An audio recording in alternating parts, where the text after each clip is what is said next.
ఈ సినిమా మీకే కాదు సార్, మాకు కూడా మా చిన్నప్పుడు చూసిన సినిమా ఇది. చూస్తుంటే మళ్ళీ ఎంత ఎక్సైట్మెంట్ ఉందంటే కొత్త సినిమా చూసినట్టే అనిపించింది సార్ మాకైతే. మీ డైలాగులు మీరు మొత్తం కూడా మా పచ్చూరి గోపాలకృష్ణ గారి డైలాగ్స్ అంటేనే ఒక ఫ్యాన్ బేస్ ఉంటుంది. ఫుల్ ఎంజాయ్ చేసాము. ఇలా ఇక రాజ్కోట్ గారి మ్యూజిక్ అంటే ఆ మ్యూజిక్ వస్తుంటే చిన్న లైఫ్, చిన్నప్పుడు లైఫ్ మాకు మొత్తం గుర్తుకొచ్చేసి అసలు నిజంగా ఇది అంటే ఏం మిస్ అవుతున్నామో ఇప్పుడున్న జనరేషన్, ఏం మిస్ అయ్యో మేము ఇప్పుడున్న వాళ్ళకైతే అనేసి చాలా బాగా అనిపించింది సార్. ఇది దాదాపు 90 days షూట్ చేశారన్నారు కదా. సో ఈ 90 days దాకా ఏంటంటే బడ్జెట్ ఏ విధంగా ఉంది సార్ అప్పట్లో? ఇది బడ్జెట్ ఏ విధంగా ఉండేది? అంటే అప్పట్లో ఇది 3.5-4 కోట్ల మధ్యలో అయిందండి బడ్జెట్. 3.5-4 crores అంటే ఆ రోజులో హైయెస్ట్ బడ్జెట్ అండి అది. ఎందుకంటే ఆ రోజులో సిమిలర్ స్టేటస్ హీరోస్ కానీ ఈవెన్ చిరంజీవి గారి మిగతా సినిమాలు కానీ చూస్తే 2.5-3 మధ్యలో అయ్యాయి. ఇది ఎందుకు ఎక్కువ అవుతుందంటే ఈ కౌబాయ్ సినిమాకి ఈ సినిమాకి కావాల్సిన ప్రతి సెట్ మేము వేయాలి. ఆల్రెడీ ఉన్న సెట్ మాకు ఉపయోగపడదు, అలాగే మేము వేసిన సెట్ ఇంకొకరికి ఉపయోగపడదు. అది ఎంత ఖర్చు పెట్టేసినా వెంటనే తీసేయాలి సినిమా. తర్వాత 5 స్టేట్లు మళ్ళీ షూట్ చేసాం. కాబట్టి ఇంత ఇది చేసినా కూడా ఏంటంటే పక్కా ప్లానింగ్ తోటి చేయడం వల్ల 96 day వర్కింగ్ డేస్ అండి దీనికి. సో 3.5-4 మధ్యలో బడ్జెట్ అయిందండి ఆ రోజు. మొత్తం చిరంజీవి గారు మొత్తం చూస్తుంటే గుర్రం మీద ఎక్కువ జర్నీ అంటే అది రిస్క్ అనిపించలేదు సార్ అది అసలు. ఆయన వండర్ఫుల్ హార్స్ రైడింగ్ చూస్తే మనకే అసలు ఒళ్ళు వెగురు పొడుస్తుంది, అంత బాగా హార్స్ రైడింగ్ చేస్తారు. ఇప్పుడు రామ్ చరణ్ కూడా ఆ కొదం సింహం చూసిన తర్వాత నేను హార్స్ రైడింగ్ నేర్చుకున్నానని ఒక బయట ఇచ్చారు ఇంతకు ముందు. సైరా ఫంక్షన్ లో ఆయన ఒక సందర్భంలో మాట్లాడుతూ కొదం సింహం ఈజ్ మై ఫేవరెట్ మూవీ, ఆ సినిమా చూసిన తర్వాత నేను హార్స్ రైడింగ్ నేర్చుకున్నాను అనే ఒక ఆ సందర్భంలో ఆయన రామ్ చరణ్ గారు కూడా చెప్పడం జరిగింది. ఇలాంటి సినిమాలు స్టోరీస్ ఏమైనా మళ్ళీ అని ఉన్నాయి సార్? అంటే చరణ్ గారికి ఒక కౌబాయ్ లాగా చేసేటువంటి ఏమన్నా థాట్స్ ఇట్లా? అంటే నాకు తెలిసి ఇవాళ పరిస్థితుల్లో చాలా కష్టమైనది, ఎందుకంటే ఇవాళ బడ్జెట్లు ఇదే సినిమా ఇవాళ అప్పట్లో 3.5-4 మధ్యలో అయింది, ఇవాళ అయితే ఎంత అవుతుందో కూడా నా ఊహ కూడా అందట్లేదు. చాలా ఎక్కువ ఖర్చు అయిపోద్దండి ఇవాళ. మరి సార్ కోటి గారు ప్రతి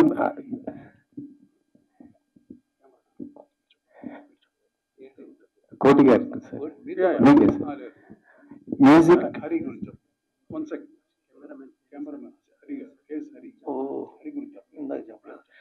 క్షమించాలి, ఇందాక కెమెరామెన్ కేఎస్ హరి గారి గురించి చెప్పలేదు. వారు ఎందుకంటే ఒక కౌబాయ్ చిత్రం ఇందాక అవన్నీ చెప్పాను కానీ నేను అది చెప్పలేకపోయా. ఒక కెమెరా పనితనం లేకపోతే మిమ్మల్ని ఇక్కడ నుంచి ఎక్కడికో బ్రిటిష్ రూల్ టైంలోకి తీసుకెళ్ళిపోవాలి కదండి, ఎక్కడికో తీసుకెళ్ళిపోవాలి. అంత తీసుకెళ్లేటువంటి ఒక అద్భుతాన్ని సృష్టించగలిగాడంటే కేఎస్ఆర్ గారికి కూడా అభినందనలు తెలియజేస్తున్నాడు. భాస్కర్ కళ ఆర్ట్ డైరెక్టర్ భాస్కర్ రావు గారు కూడానండి. ఫైట్ మాస్టర్ రాజు గారు కదా, మా రాజు మీకు తెలుసు కదా, ఖైదీ గారి నుంచి మాకు ఆయనతో ఎంతో అనుబంధం. రాజు మాస్టర్ గారు ఫైట్స్, ఇందాక ఫైట్స్ చెప్పాను, ఎడిటింగ్ అన్ని ప్రతి దాంట్లోనూ ఒక చిత్రాన్ని అండి ఒక ఫ్రేమ్ ఎక్స్ట్రా ఉంటే ఆయిల్ ఇస్తారండి, ఒక ఫ్రేమ్ తక్కువ ఉంటే ఎలా చూస్తారండి ఏంటిది అని. కాబట్టి తక్కువ ఎక్కువ కాకుండా సరిగ్గా సమపాలనలో దాన్ని ఎడిట్ చేస్తేనే ఆ సినిమా సూపర్ హిట్ అవుతుంది. అదే సార్, సినిమాగా పాటలు అయితే చాలా ఆకట్టుకోవడంతో పాటు అంతా ఇప్పటికీ మెమరీ అసలు మ్యూజిక్ అని. ఈ స్టోరీ మీకు చెప్తున్నప్పుడు అనిపించింది సార్, ఎట్లా ట్యూన్స్ ఇవి ఇవ్వాలి మీ స్టోరీ తర్వాత ఫస్ట్ మెగాస్టార్ కి ఏం పాట పడాలి అది మెయిన్ అనమాట. అందుకని ఫస్ట్ స్టార్ మెగాస్టార్ చేసాం, చెప్పం. ఆ పాట మేము చేస్తున్నప్పుడు అర్థమైపోయింది చాలా మ్యాసివ్ హిట్ అవుతుంది, మెగాస్టార్ కి ఇలా ఉండిపోతుంది ఈ పాట అని. తర్వాత ఇంత గుమ్మాయించు కొంచెం లగాయించు కొంచెం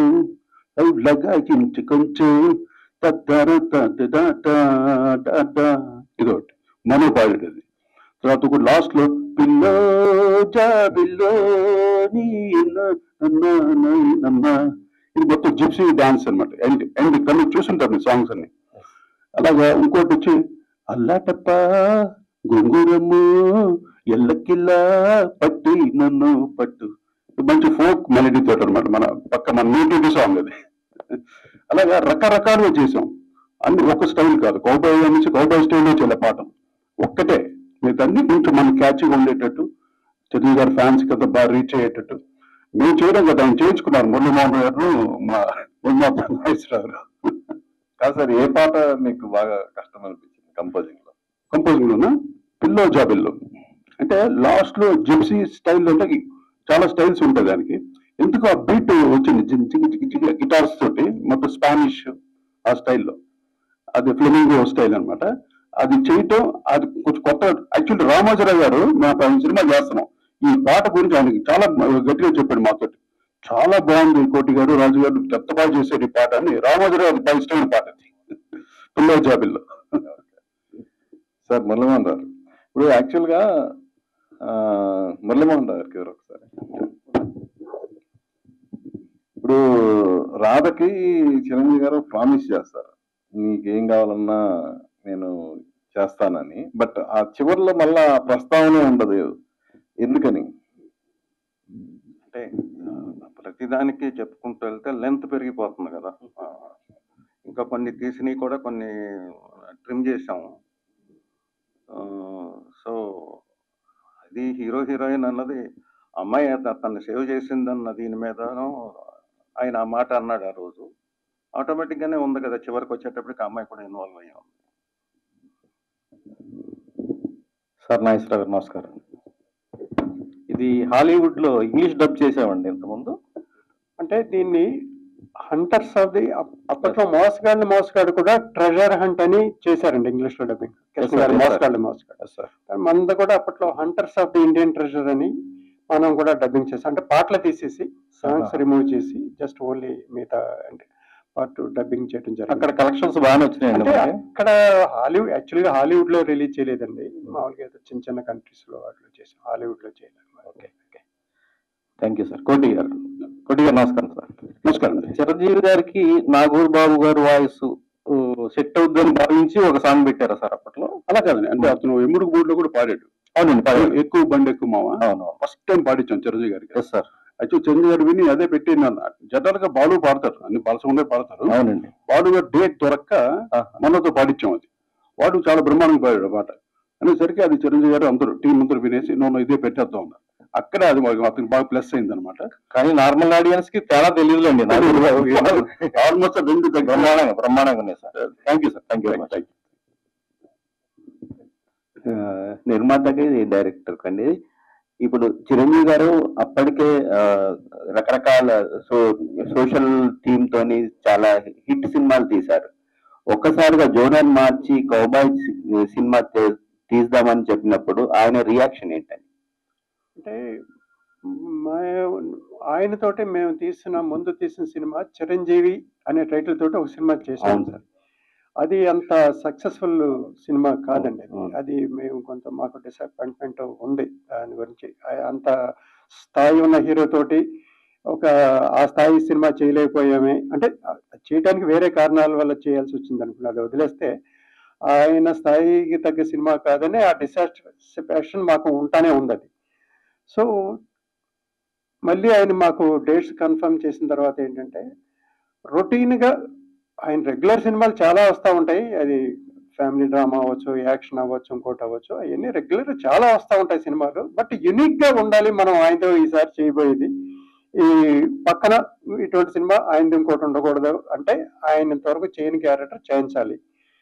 అంటే మాకు ఆయన చేయని క్యారెక్టర్లు ఏమున్నాయంటే బాండ్ కూడా, జేమ్స్ బాండ్ కూడా ఏదో ఒక తరహాలో చేశారు, అన్నీ చేశారు, కానీ కౌబాయ్ సినిమా చేయలేదు అనేది గుర్తుకొచ్చి ఆయనతో కౌబాయ్, ఎందుకంటే ఆయనకి మ్యాసివ్ మార్కెట్ ఉంది ఆ రోజులో. కౌబాయ్ సినిమాకి కాస్ట్ ఎక్కువ అవుతుంది మిగతా సినిమాల కన్నా. సో ఆయనకున్న మార్కెట్ దృష్ట్యా మనం ఆయనతోటి ఇది ప్రయత్నం చేయొచ్చు అని చెప్పి ఫస్ట్ ఆయన డేట్స్ ఇచ్చిన తర్వాత ఆయన దగ్గరికి స్టోరీ తర్వాత ముందు ఆయన కన్సెంట్ తీసుకోవాలి కదా, అసలు కౌబాయ్ చేయడానికి ఆయన కన్సెంట్ తీసుకున్న తర్వాతే స్టోరీ చేయాలి కదా.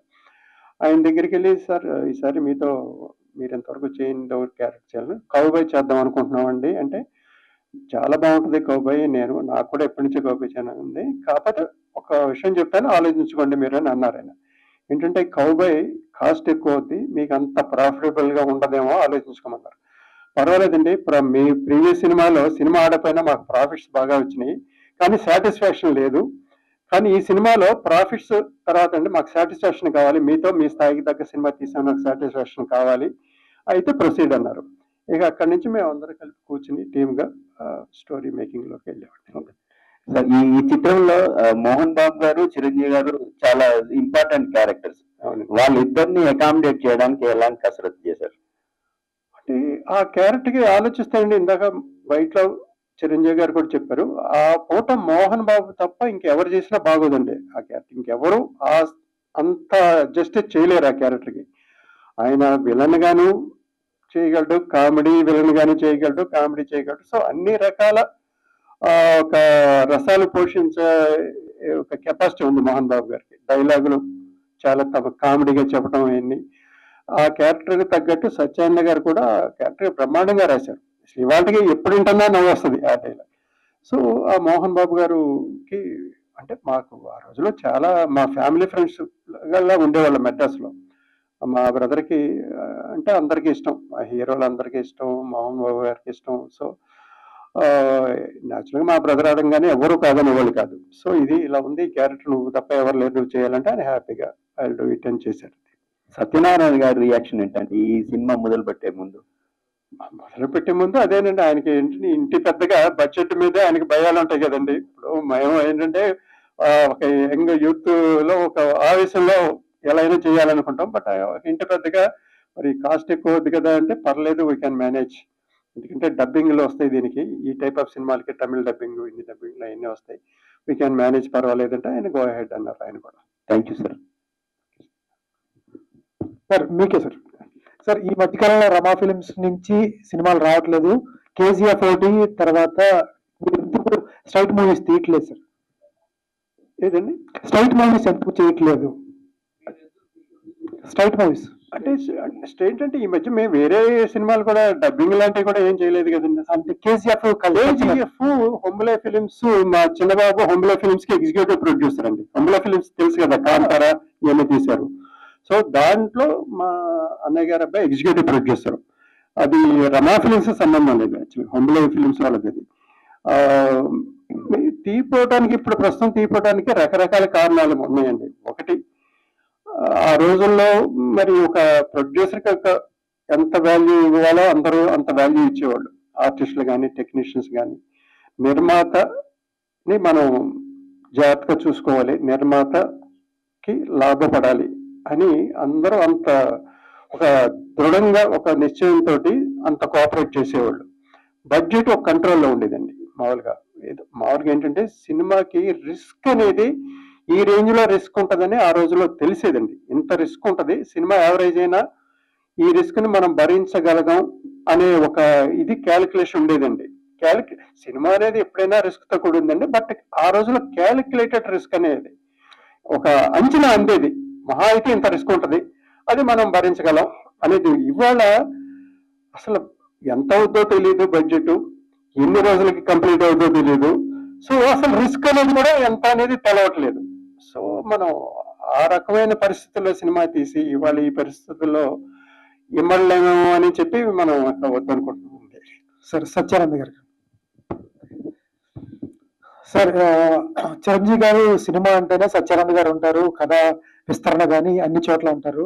ఆయన ఇప్పుడు చాలా మంది రైటర్స్, ఆయన కథ తీసుకున్నప్పుడు పరుచూరు బ్రదర్స్ కానీ మీరు కానీ చాలా మంది రైటర్స్ కూర్చునే వాళ్ళు. అప్పుడు దత్తా బ్రదర్స్, విజేంద్ర ప్రసాద్ గారు కానీ, అంటే ఒక స్టోరీ మీద అంత లెజెండరీ రైటర్స్ కూర్చున్నారు.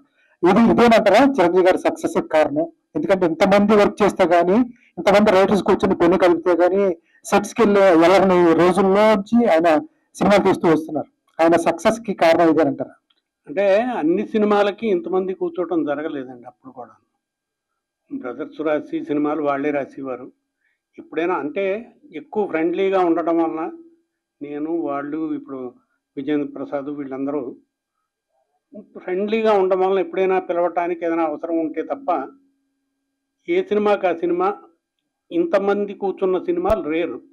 పర్టికులర్గా ఈ సినిమాకి ఇది వేరే జానర్ తీయటం అయితేనే చిరంజీవి గారు ఇది ఒకటే చేస్తాం బహుశా కౌబాయ్ అన్న ఫీలింగ్తో ఆయన దిగటం అయితేనే నాగేశ్వరరావు ఎంత ఖర్చు అయినా పర్వాలేదు ఇది కొత్తగా తీయాలన్నాడు.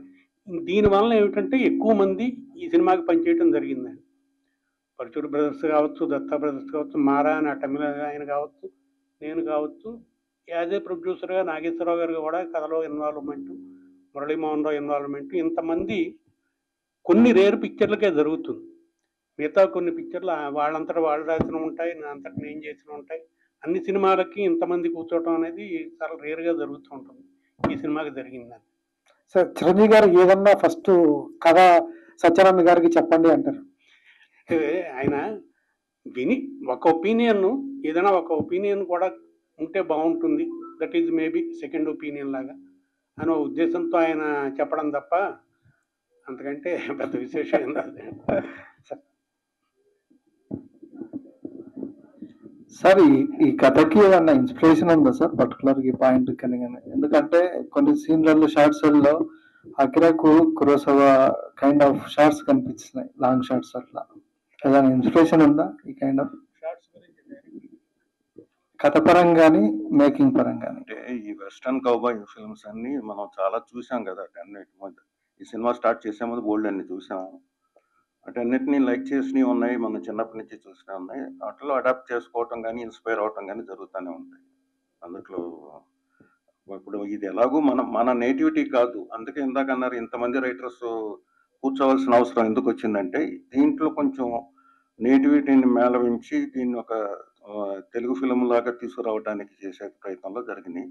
ఇక షార్ట్స్ అంటారా, మనం అద్భుతమైనవి చూసాం, ఎంతో మన వాళ్ళందరూ తీసినవి అని. అట్లా కొంత ఇన్స్పిరేషన్ అనేది ఉంటుంది, అందులో డౌట్.